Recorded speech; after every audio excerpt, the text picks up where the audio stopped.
Welcome to the EatingCast. I am Chris. And I'm Vincent. And today we got Ruben back, the comedian, actor. There we go. Hey. And your number one supporter if you run an Only's fan. Welcome, Ruben. What's up, bro? Man, what's up, guys? I wish we could be eating tacos. And I know, man. I miss those in our tacos. room, just talking it up. But I guess this will do for now. Definitely. It's crazy. If anyone watched or listened to our podcast with you the last time, we were so positive. We were so optimistic, bro. we were like, yo, we still got shows, we still got stuff lined up, and then never mind. The next post I saw from Ruben was, bro, everything got canceled. It was, bro. It was because you guys. I remember that day. This wasn't the only podcast I was invited to that day. I had another one, and just hearing both of those, bro, I was like, what the fuck was I thinking? Like, bro, I was like, I still got 3 shows next week. I ain't worried about it. We good. And boom, just like I woke up the next day. Cancel. Cancel. Cancel. And I was like, yeah, it was pretty wild. That was like our last episode was literally right before everyone was forced into quarantine. Yeah. So that's wild. We think about it. It's like, oh yeah, we're just joking about, dude, this is like, no worries, man. Like, we're gonna figure something out soon, and we weren't really thinking that the world was gonna go into like a self-quarantine like this, where it's lasted several months now.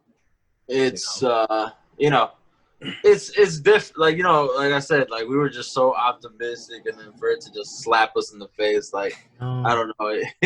How did you deal with it though? Like, what you do? What did you, like, what happened? How did you try to bounce back, or did you decide to sit back, relax, and kind of just, I don't know, cruise? Oh no, there's never any sitting back and relaxing, bro, because even during this time, people still have access to their emails, and you got to look at it from the business side of it. Like, damn, every venue owner, every bar owner, all those, they're gonna be scarfing for money as soon as they get the ability to. So what do? You still email them, you contact them, hey, as soon as we get into phase 4, phase 5, you're able to have indoor seating, you're able to have up to 50 people, you're able to have up to 100 people. You have to, so you look at it like you got to put yourself out there first. So I was doing a lot of emailing, just still connecting with venue owners, still connecting with producers, and just still getting my name out there, because this Saturday I'm gonna go up to Chi City, and I got a couple meetings with a couple bar owners already, and see what we can do, see what we can come out with. But that's just the beginning of it, because regardless, as soon as they get the ability to, that's where everybody has to jump at it. There's gonna be a lot of opportunity as soon as this opens up, because everybody's gonna be hungry. We're all hungry. We're literally hungry. I'm always hungry. You know what I'm saying? But in this aspect, we're a lot. The alphas are ready to eat again. You know what I'm saying? So, no, I didn't take anything cruising. I've been practicing my DJ spinning. I got a nice ass camera now, so I'm gonna start shooting some photos here soon. Just working on yourself and investing in yourself, huh? Yeah, that's what it is, bro. Because I think I'll be honest with you, bro. I looked at it because I remember everything I said I always wanted to do, and now I'm doing it. Like, I literally one day said, man, it'd be so dope to be a DJ. Like 3 years ago, bro. Like 3 years ago, I would just fuck around in a Guitar Center. And now looking at it, I'm like, damn, now I got a whole setup. And then, when I got my camera, I remember when I was young, I always loved cameras. And I was like, oh, one day I'm going to own a camera. They're looking at it, like, oh, now I got a camera. You know what I'm saying? So, just we're making shit reality now. And it's, it's pretty dope. So this thing hasn't held me back from – the only thing that's held me back from, obviously, is from shows. But it hasn't helped me. It doesn't help me from growth, though. Mm-hmm. And that's definitely something that's really, like, dope and cool, right? Because, like, when you were younger, right, you were thinking about, like, oh, man, it'd be dope to start spinning, right? And then, it'd be, like, dope to, start taking pictures. And then, like, now that, we're here, you have this down, like, not really down, like, I guess you could say, like, social downtime, if you will, just because we can't really see each other personally. So it gives you a lot more time to actually maybe pick up that camera that you bought like 3 months ago that, you're like, oh, I'll save this for a rainy day, right? I'll practice it. Or, I got this DJ set, or now it's time to actually invest in the DJ set to really start learning this new skill, right? Mm-hmm. Honing your skills and stuff like that, right? Sharpening your knives, right? So you're gonna be the best chef there is. Exactly. Yeah, and then, well, really today we wanted you on, Ruben, to not only catch up but talk about what the things that you shared recently about things going on in Pilsen and the brown and black unity during this entire movement. Do you want to go give a little background about what happened, what sparked the little video post rant you did? Well, I mean, it goes off of what I immediately saw. I mean, I immediately started seeing black people revealing, or not revealing, but being honest. I mean, about the horror stories they've gone through, and bringing up whites and whatnot. You can bring up whites as what you want, but when you see it's your own kind, that's when you're like, fuck, what the fuck? like you gotta hold yourself accountable for that too. I mean, seeing that people posted, hey, whites aren't only the opposition, Mexicans are just as bad as well. And, are looking at the horror stories, and, I'm like, damn. I mean, it's not like I was trying to oppose that stat, because it wasn't lying. I've heard some shit and I've seen some shit, and even to this day I still hear some bullshit here and there, bro. Because I have so much black influence in my life, so a lot of motherfuckers try to say, why you trying to act like now? Why you trying to? I never understood that. Just because I dress a little different now, just because I have more style, or I don't know. I really don't know what they mean by that, because I defend black people so much. I'm always around them. I'm never around Mexicans. I'll be honest with you. I'm barely around Mexicans.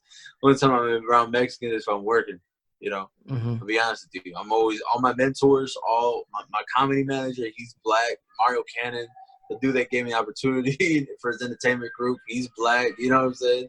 The production company that gave me my first paid comedy show, gave me my first paid movie role, black owned.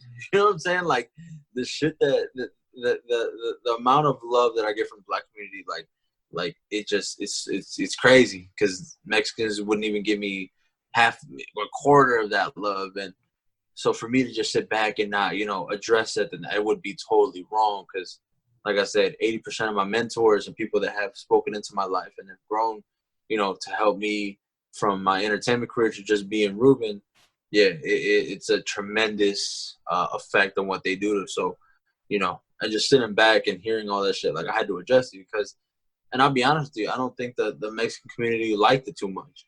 I didn't get a lot of good. I didn't even get it. I feel like if you're silent, you're agreeing with what's going on. You know what I'm saying? Mexicans didn't react to my video. They didn't. Mexican artists specifically, because I attacked them too. I feel like as a lot of Mexican artists, they don't say one fucking word. They're so worried. They're worried about their career so much, because we're already a minority in it, and so they're very silent on a lot of shit. They're nah, that's never gonna be me. That'll never be me. And I didn't know, and so for me too, I was learning anti-blackness existed in the Asian community, but I didn't know it was also a problem in the Mexican community. Yep. And that's what I try to tell. Luckily I came. Trust me, bro. I got going off of our last interview. I have the most amazing parents ever, and they were the Mexicans, and they never taught me. I never learned that from them. You know what I'm saying? The reason why I am is because of them. You know what I'm saying? The reason why I am so lovable towards black people, or towards white, you know what I'm saying? Just me being lovable is because of them. They never pointed out a single race. They never nothing. But other family members, I've heard shit from them. You know what I'm saying? And I've actually, when I was over in Kansas City, bro, I had to correct the family member, because he tried to say some shit. I'm like, nah, don't talk like that, bro. You guys are worse than they are. You know what I'm saying? And he was kind of stunned, and I was, and I was like, nah, don't play that, bro. Even my dad said, yeah, don't be saying stuff like that around him. His manager's black. The Mexicans don't even help him that much. You know what I'm saying? What I told my pops, I was like, dude, because he even asked me about it. So, hey, what was like, did someone say to you? Like, because he knows how much I love Mario. He knows how much, you know what I'm saying, all my homies are black. You know what I'm saying? And so he just wanted to make sure I was good. You know what I'm saying? That I didn't have an altercation or nothing like that, or, you know. So, yeah, it's definitely in the older, I'll be honest, in the older Mexican, it's the same thing here. I'm sorry. I know you hate this word, bro, but it has like a boomer effect. The older generation says some bullshit, and some of the youth takes it on still. Wow, our generation though is gonna be the change, and it's so dope that we are gonna be the change for it. There's still some people that have those boomer minds. Sorry again, I know you hate that word. Wait, for me? No, you're no, it's me. Yeah, I know. Yeah, Chris. Yeah, I know. He was like, "Yeah, I don't like that word." I'm like, "Yeah, I'm sorry." I use it. No, it's fine. It's fine. Like in this context, though, like I can get the formality of it, right? Because like addressing like, you know, the older generation, aka the boomer generation, right? The generation that, you know, still lived in a time, right, where minorities were still fighting for their civil rights. Yeah. Right? You know, where the unfortunately, you know, the black and minority groups still had to be in the back of the line or the back of the bus, right? We had to use our own separate, like, you know, water fountains, right? We had to line up different lines in school, even though we're in the same grade or same class. You know, it's like when we're addressing those situations, it's like, yeah, it's definitely an old thing, right? Like our parents have that mentality. Like I'm assuming a lot of older generations, of minority groups, still have that mentality. But it's definitely showing that, you know, that mindset is not right. No, you know? Because like our generation, right, where we're voicing our opinions a lot more, right? We're more able to, like, you know, actually connect with one another with technology and actually hear that, oh, I wasn't the only one that was thinking that this is wrong. Right now, we're able to hear it like across the country, across the nation, across the world, globally. You know, that regardless of race, color, ethnicity, it's like, dude, we're all still one person. Dude. We're all people. At the end of the day, you know, we're all people. Yeah, and that's the thing I was trying to tell a lot of people, bro. Is like, you go. I mean, like I said, like it's the same shit, like as it is white people. You know what I'm saying? A lot of old roots and even then, though, I never understood it. I never understood it because when there was slavery going on and they ran away, you know where they went? They went to Mexico. Yeah. So when the Mexican-American War and all that was going on, we had soldiers that was black too. Like, you know what I'm saying? Like, not being unified as much as we're supposed to be is weird, bro. I really, because I'll be honest, even when we're going through our own shit, you know what I'm saying? Like when we were trying to abolish ICE, and I saw a lot of black folk on the front line still with us. You know what I'm saying? So when this shit came up, it's like we gotta address it and we gotta kill it because our generation are not on that. Like if you truly saw Little Village and Pilsen and all these, bro, we were fucking deep as hell, bro. Thousands of Mexicans and blacks, bro, just because we could show the unification. Like you guys were walking together, right? Yeah, and you know, like we had to kill all that because our generation is gonna be bro. You're gonna see so many mixed children in the next couple of years, bro. The next 10 years, 20 years, it's because we're killing all of the shit that was before, and you gotta tear like for 2020, bro, as a whole. It's been a shit year, but it's a year that was very much needed, though, for change. Everything needed to change. And with our generation, we know how to adapt. We know how to adapt with change. Psychologically, something is always changing during our time, bro. People back in the day didn't have that issue, bro. From the 90s, everything was the same. From the 80s, everything was the same. 70s, same. Bro, so much shit has changed in the past since 2015 to 2020, bro. Everything, bro. We've been having to adapt in so many different ways, and now we're built different, bro. We're built to do the change. We're built to do that. Wow, the older generation, they're getting triggered at everything because everything is so new. So psychologically, with us, sometimes change excites us to where other change, anxiety flares up. And there's nothing wrong with that because the unknown is definitely very scary. But something that I love about it, everything, so we adapt to it. We get scared a week or two, but boom. After that, we get it down, we figure it out. But no, the older generation who don't even know how to swipe up on an iPhone, they get bonkers, bro.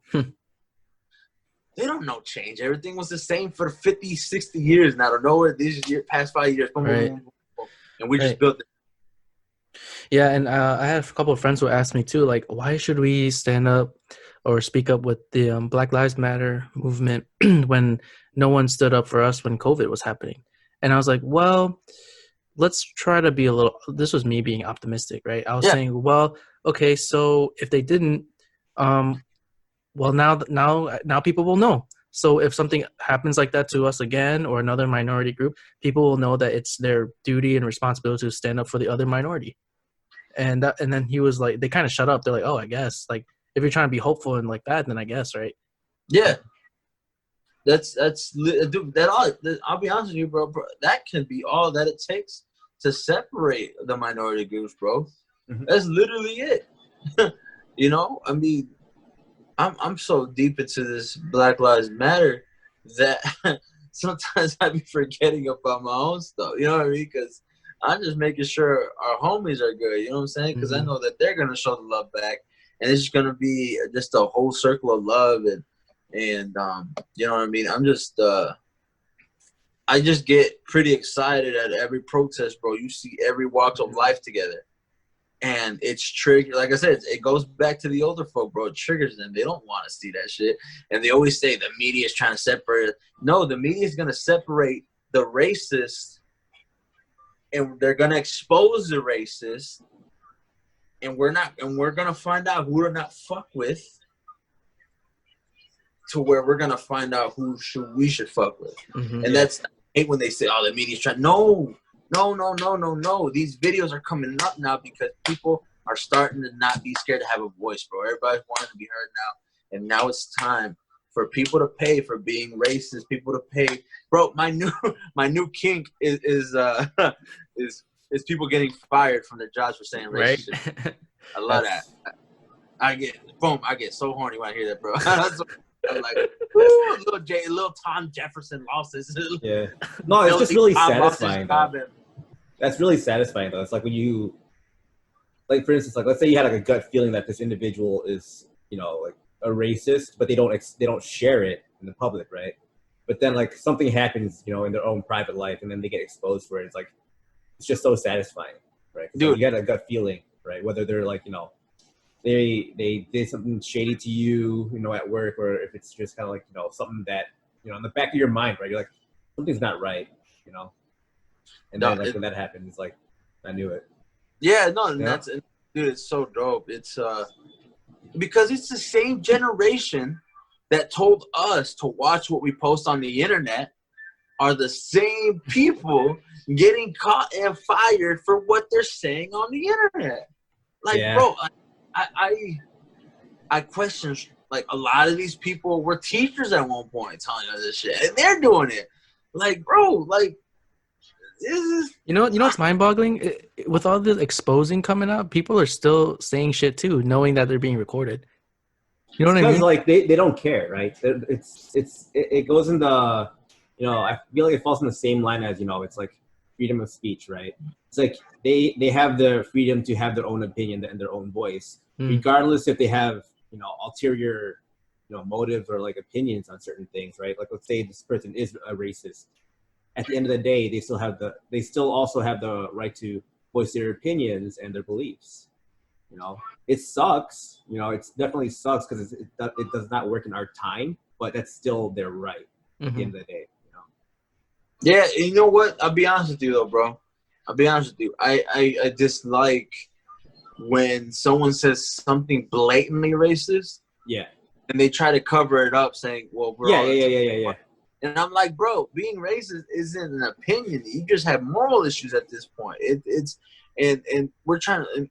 And here's the thing, that whole week, this first week George Floyd passed away, I don't think I've had another mentally fatiguing week other than that week. I was literally every day fighting with somebody, arguing with somebody. And you know what? That's the shit I had to do for itself to take its own trash out. You know what I'm saying? Did you have to unfriend anybody? Me, personally, 2 or 3. But it's hard to get me to unfriend you. You know what I'm saying? But it was just people blatantly posting the most stupidest things ever, bro. Yeah. And here's the thing. Y'all know, bro, I lived in an area of Central Illinois, bro. Confederate flags are a normal thing over there. You know what I'm saying? So being the minority there, bro, I couldn't point it out and be like, yeah, fuck that flag. You know what I'm saying? Because people over there, oh no, that's our heritage. Hey, thicker, dude. No, bro. You know what I'm saying? That's freaky though. It's like you come like, you know, from Central Illinois, right? Just several hours away. Yeah. And then you come to like Chi-Town, right? It's like boom. The atmosphere is like so different. It's the weirdest thing. Because they're in bumblefuck nowhere. Bro, and here's the thing though, bro. Like, it's funny because a guy, I'm not capping, bro. I was almost homeless, bro, when my parents moved because I couldn't find a place to stay. This guy that I helped in high school because he was bullied, I was this like shield. No one fucked with me. And I defended him from the bullies and they left him alone. And we've been good ass friends ever since. He gave me my first spot to stay at because he remembered that shit. And he is the one saying a lot of stupid shit right now. So it's not like I can kick him out of my life because at one point me and him were starving together at one point. You know what I'm saying? So we understand each other from that aspect. You know what I'm saying? We grew together from that aspect because we starved together, literally, bro. We were sharing expired raisins type shit. You know what I'm saying? So it's like I have a different type of love for him because we went through it. But when it comes to talking about common sense and situations like this, bro, he tried to tell me that in America right now, it's the most difficult thing is to be a straight white male. And that blew me the fuck away. For him to say something like that, and then for him to say that, you know, when we were talking about abolishing ICE, he said, nah, someone called him out as racist. No, I'm not racist. One of my best friends are Mexican. And I was that fucking Mexican friend. Ruben. And I was like, don't do that. No, don't do that. I don't want to be that Mexican friend. Like, you know how like some white people would be like, I have a black friend. I'm not racist. That black friend is probably like pissed as hell. Like, no. Like, not only that, but they're like, oh, I'm dating one. I'm married to one.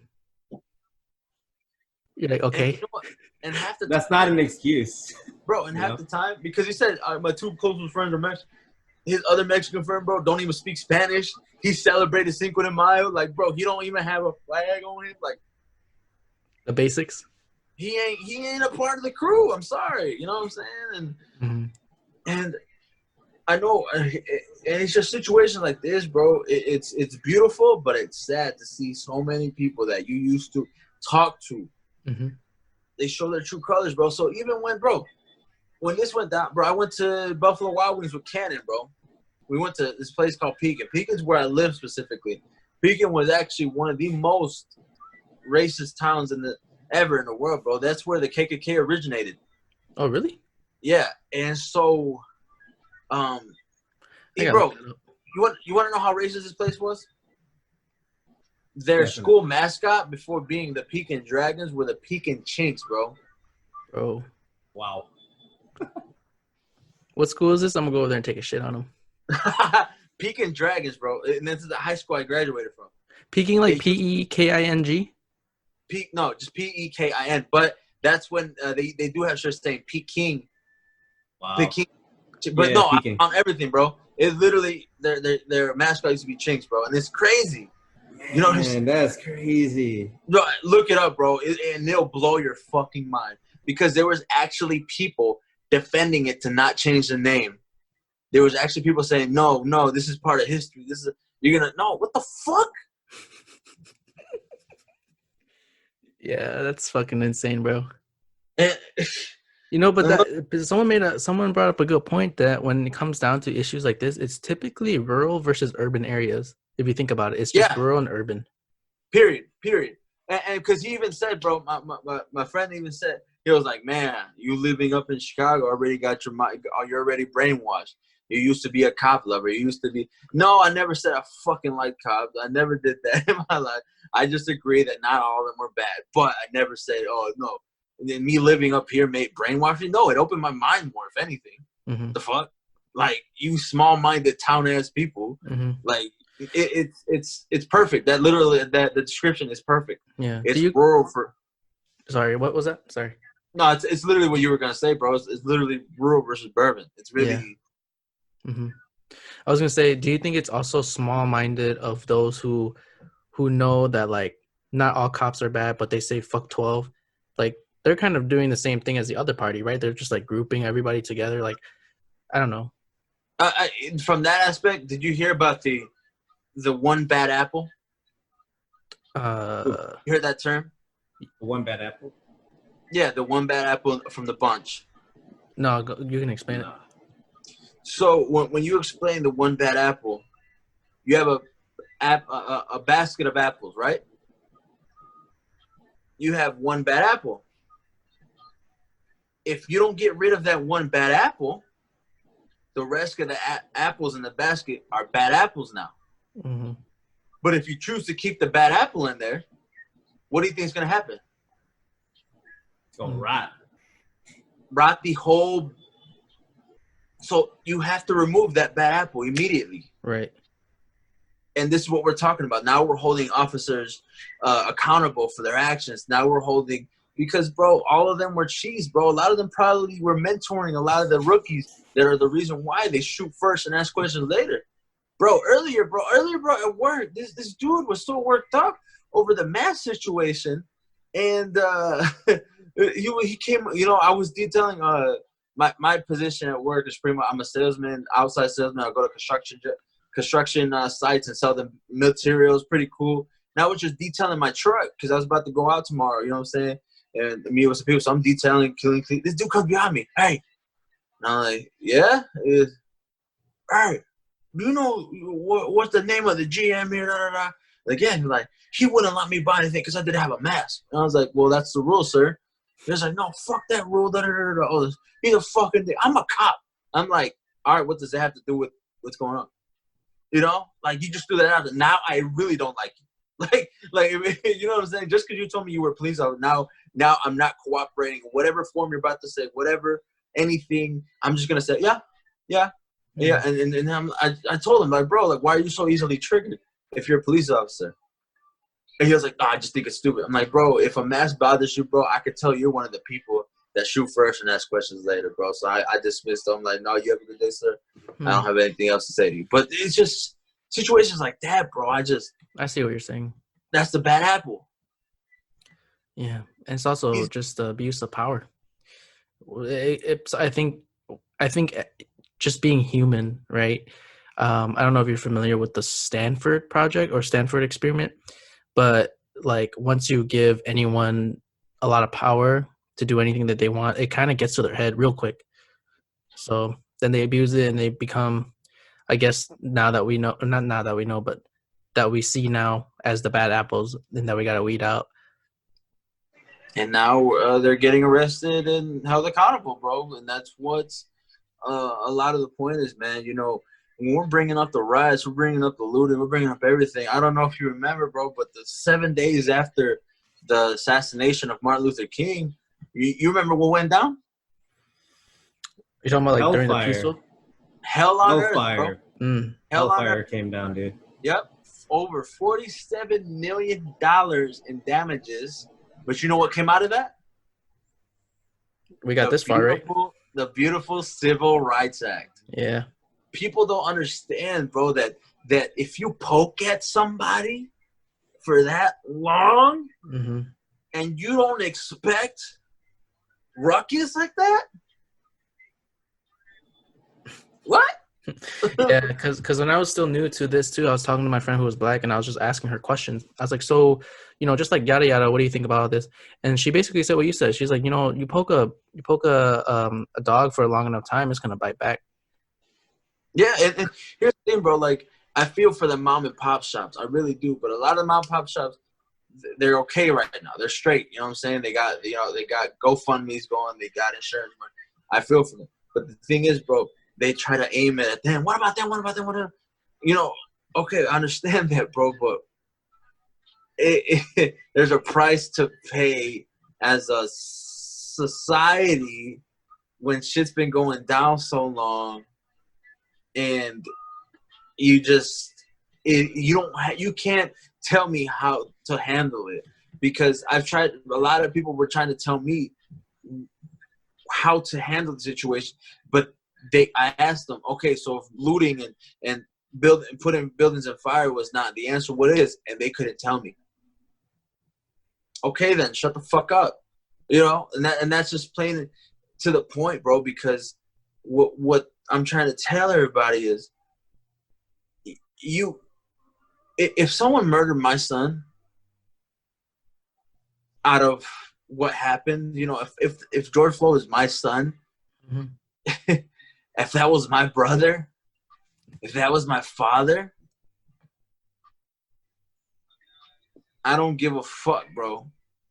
I'm doing what I gotta do to let the message out.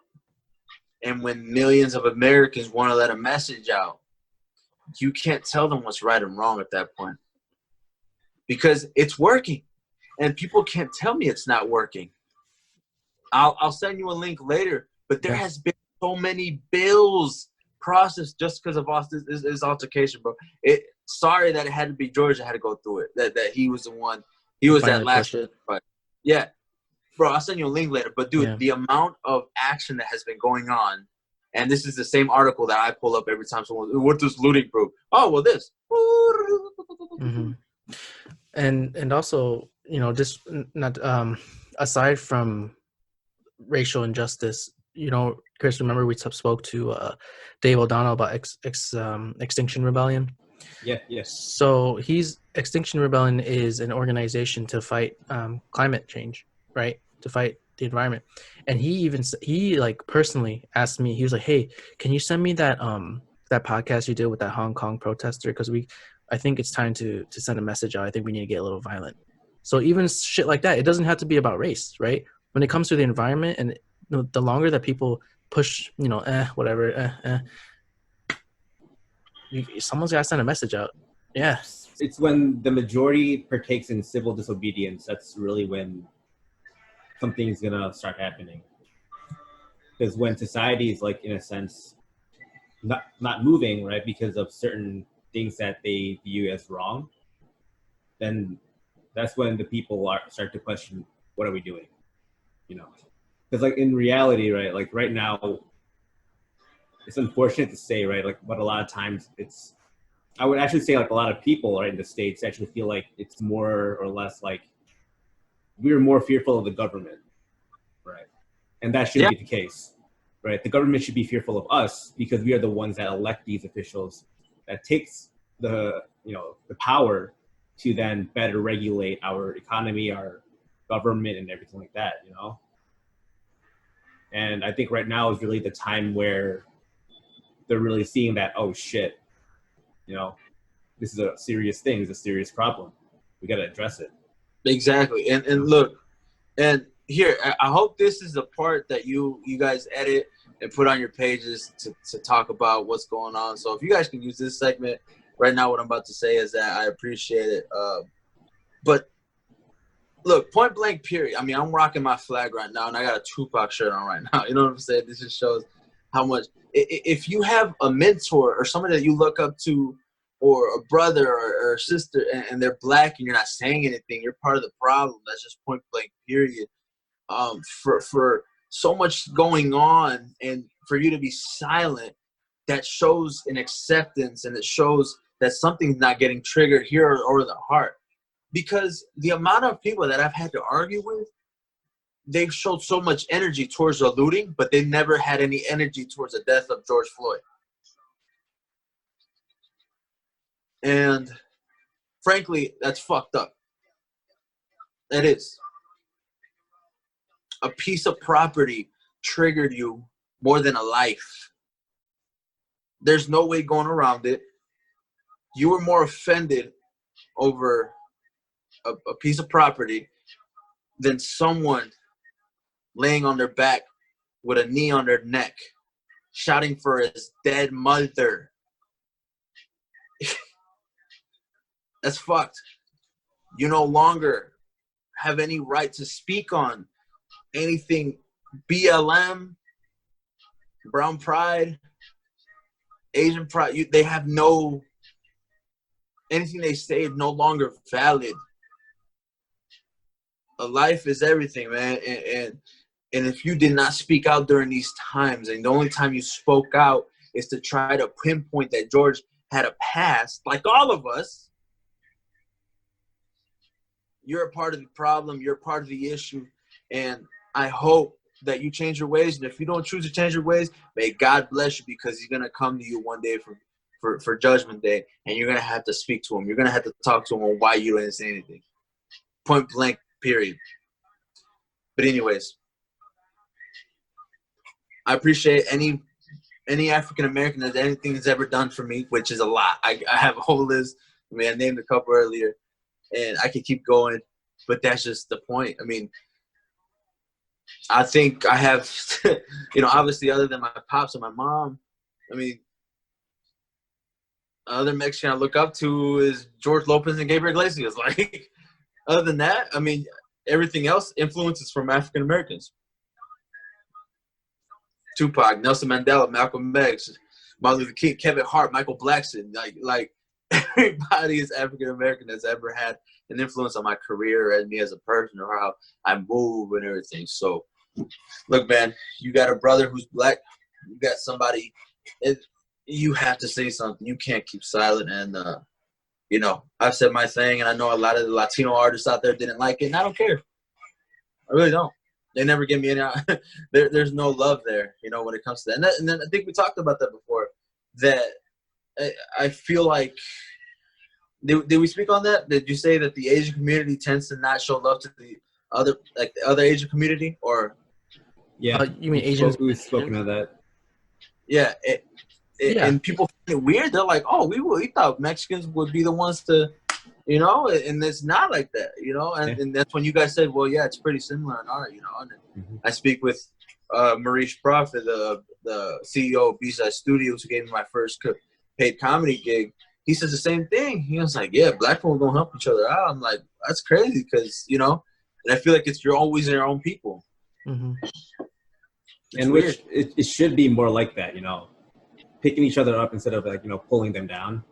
Mm-hmm. It's like, it is a pretty big problem, like at least in like a lot of Asian communities, where, not saying like it's everyone, right, but like a lot of the times it's like, it's always about like, oh, look at how successful this person is, and look at how successful that person is, and then look at where you're at.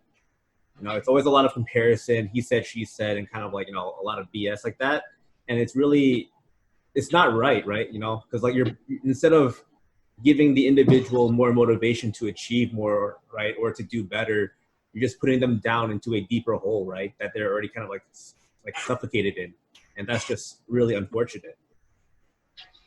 Yeah, no, it's I just don't understand it, and that's something I'll never understand, but that'll never be me as well. I mean, I'm always going to show love to my flag and the people that rep it, regardless if I get it back. Yeah, man, I mean, it's people say it's a lot of nasty times going on, but I think there's a lot of beauty in it. I think we've all learned to appreciate everything that we've had before. I ain't gonna lie to you, bro. When I my first patio, bro, I was in awe. I was just like, wow, I'm sitting at a restaurant again. This is pretty cool.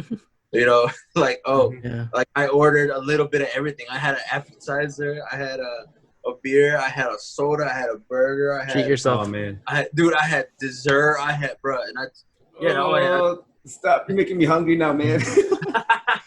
Here, bro, I got a brownie for you, bro. Hey. Oh wait, nah, man, I didn't get to ask you shit.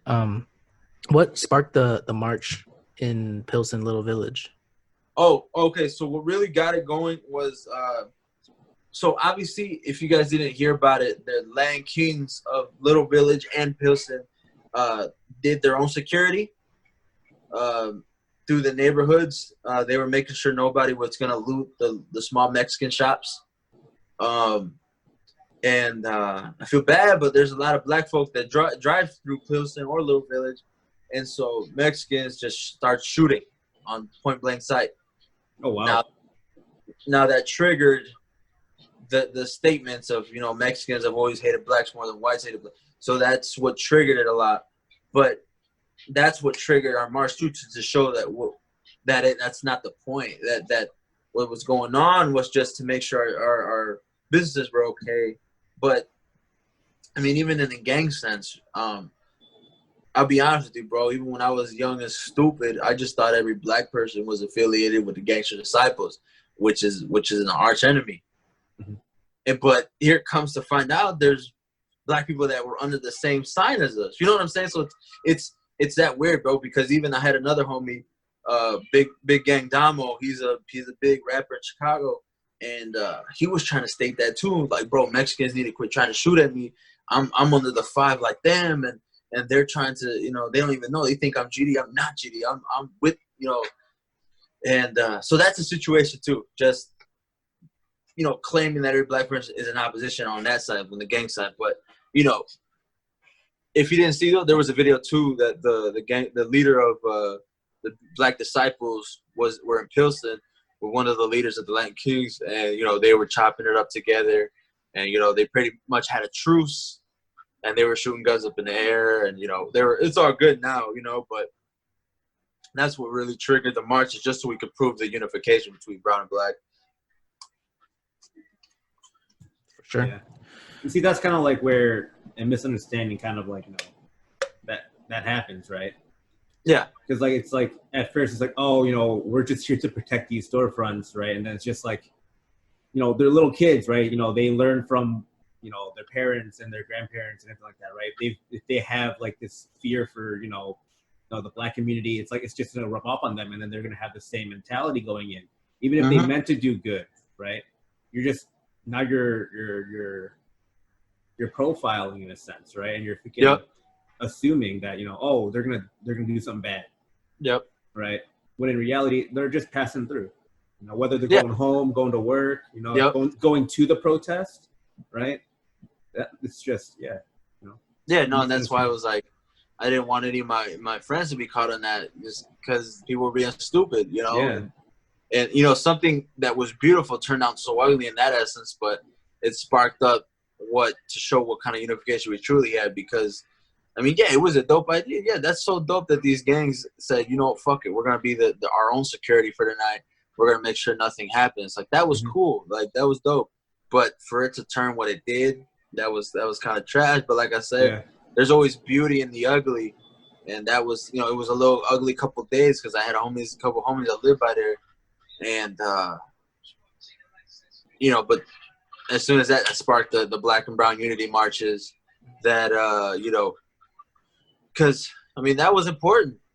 That was something we needed. But that's when, like I said, I even bring back the aspect of it. It's like, dude, you guys are gonna see, and the world's gonna see so many mixed babies in the next 10 years. Yeah, we're breaking down barriers. We're breaking down. I mean, hey, Vincent, your girl's white, right? Yeah, Irish. Irish? Okay, see? They're going to have some really mixed babies. Yeah. I'm not sure which cup to pick up. Do I pick up rice wine or do I pick up beer? Oh, yeah, right. It's like, potatoes. After OnlyFans, right? Yeah. I would tell my kid, you were made on OnlyFans. Oh, my God. We made $200 off you. To pay for your damn hospital bill, bro. Oh, my God. That's wild. Y'all wild. That's wait, yo, Chris is so serious all the time, man. Huh? You're so serious all the time. That's just how, that's my nature, though. You know, it's like that's just how I am. I can joke around, but like no, it's. But that's the perfect way to. I mean, your guys' setup as a podcast is perfect. You got somebody who's serious and somebody who's playful, like overly playful. You know what I'm saying? So it's like it's a good. It gets really goofy and really weird real fast. I always do this shit where I like spit out a joke or I'm saying some goofy shit just for like, you know, to get to laugh out, and then I always look at Chris to see if it was okay. Oh, it's fine, you know, it's fine. It's just like I'm like, was that really necessary right now? It just works out though, like Yeah, Ruben said. Yeah, no, that's definitely, dope. definitely. No, that's what I'm saying. You need that shit. That's dope as fuck. You need that. And But just man, kind of like how the world right now, right, kind of needs, in a sense, needs this, right? It's unfortunate. It's like, you know, complete shit. But like, you know, a lot of people designated 2020 as a throwaway year, right? A year that is lost in a sense, Yeah. right? A year gone in our lives. But in reality, right, it's like kind of like the way I see it is like a chance to change, or like, right, to change, get your act together, right? Yep. In a more global scale, right? Because we have all this downtime, we're able to follow the media, we're able to follow the, you know, like the protests, we're able to see what's right, what's wrong. We can put, you know, officials in check that need to be put in check, you know. Yep. And this is all going towards a potentially better future, you know, because it's like, in a sense, I like to use this analogy, like you're like a caterpillar, right? You know, this society right now, the year is like a caterpillar just going or entering its like catalyst stage, right? Going to that cocoon, and then what's going to happen at the end of the year, right? It's going to be a beautiful butterfly, right? Yeah. See, that's what I'm saying. Like with our generation, we know we're good at adapting, and to those that don't adapt, they're just gonna suffer next year, you know, because I mean, you gotta realize, dude, so nothing's gonna be the same. Oh no, not at all. And nothing's gonna be the same. But we realize that some people are still stuck in the idea that it's gonna be the same, so they're still doing the same shit that they were doing before, you know.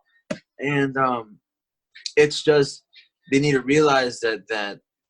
I mean, that's why I got this little tripod thing on my bobber, because I realized that I probably won't do another face-to-face audition for another 2-3 years. You know, now it's time to invest in a video audition setup. That's just facts. That's what's gonna have to be. It's gonna be a new norm. You know, I mean, you've also seen it in commercials, advertisements. Everything is talking about a new normal. And with it being a new normal, psychologically, we know how to prepare for something like that. We're starting to figure out what we have to do for that new normal to be not so scary. You know what I'm saying? So it's like I said in the beginning, bro, my anxiety flared like crazy, bro, because like I said, the unknown can either be so easygoing or just fuck with you so much. But us being hustlers and us wanting to be ready, everything triggered to where we're like, all right, now we had our 2 minutes to cry about it. Now we got to get ready and start figuring out how this new norm will fit in. You know what I'm saying? So going off of that, man, we're actually going to wrap up, but you know, like you said, learning how to adapt and investing in yourself. What other last bit of advice you'd like to leave us, man?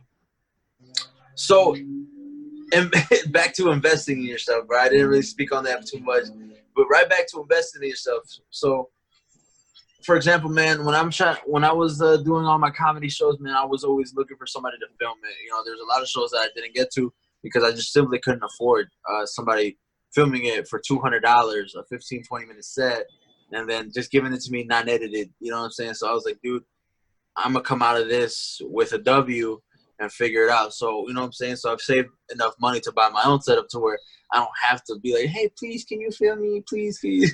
You know, you knock out middleman. Keep trying to figure out how to knock out the middleman. As soon as you do that, you're going to save a lot of money in the long run, and you're going to save a lot of time, and you're going to learn a new skill too. So, guys, invest in yourself. Invest in yourself, invest in yourself, invest in yourself.